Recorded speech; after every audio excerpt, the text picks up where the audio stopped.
اللهم يا غافر الخطايا ويا كاشف البلايا، يا مجزل العطايا ويا رازق البرايا، يا سامع الشكايا، اكشف عن أهلنا في الصومال ما نزل بهم، فأنت أعلم بما حل بهم. وحد على الحق كلمتهم واجمع على الهدى شملهم. اللهم احفظ أهلنا في الصومال من كل بلاء وبلية، ومن كل مرض وسقم وردية، فأنت يا رب لمن دعاك مجيب، ولمن أطاعك حبيب، ولمن أحبك قريب. اللهم أهلك أعداءهم، وأخرج الحقد والبغضاء من صدورهم، واجعل ثأرهم على من ظلمهم، وانصرهم على من عاداهم. فعلمك يا رب سابق، ووعدك صادق، ولطفك ظاهر، وأمرك غالب، فاستجب والطف بعبادك يا رب العالمين.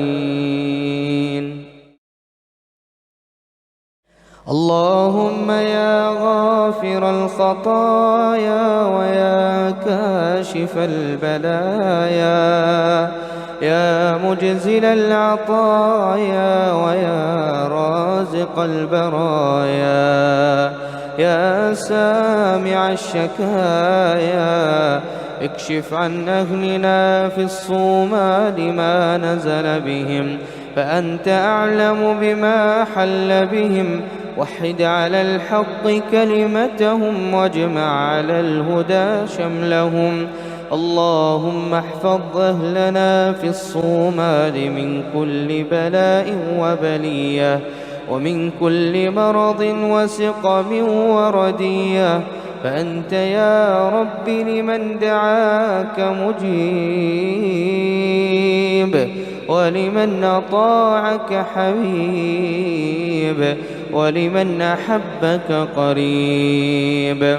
اللهم أهلك أعداءهم، وأخرج الحقد والبغضاء من صدورهم، واجعل ثأرهم على من ظلمهم، وانصرهم على من عاداهم. فعلمك يا رب سابق، ووعدك صادق، ولطفك ظاهر، وأمرك غالب، فاستجب والطف بعبادك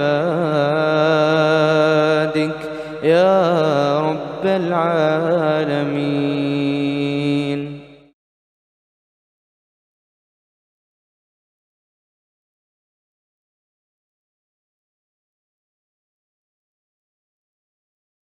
أهلنا في الصومال من كل بلاء وبلية، ومن كل مرض وسقم وردية، فأنت يا رب لمن دعاك مجيب، ولمن أطاعك حبيب، ولمن أحبك قريب. اللهم أهلك أعداءهم،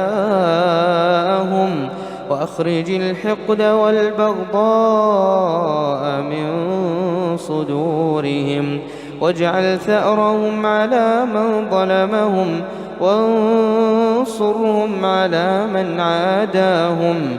فعلمك يا رب سابق، ووعدك صادق، ولطفك ظاهر، وأمرك غالب، فاستجب والطف بعبادك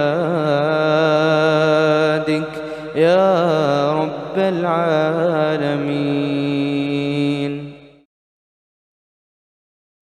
اللهم يا غافر الخطايا ويا كاشف البلايا، يا مجزل العطايا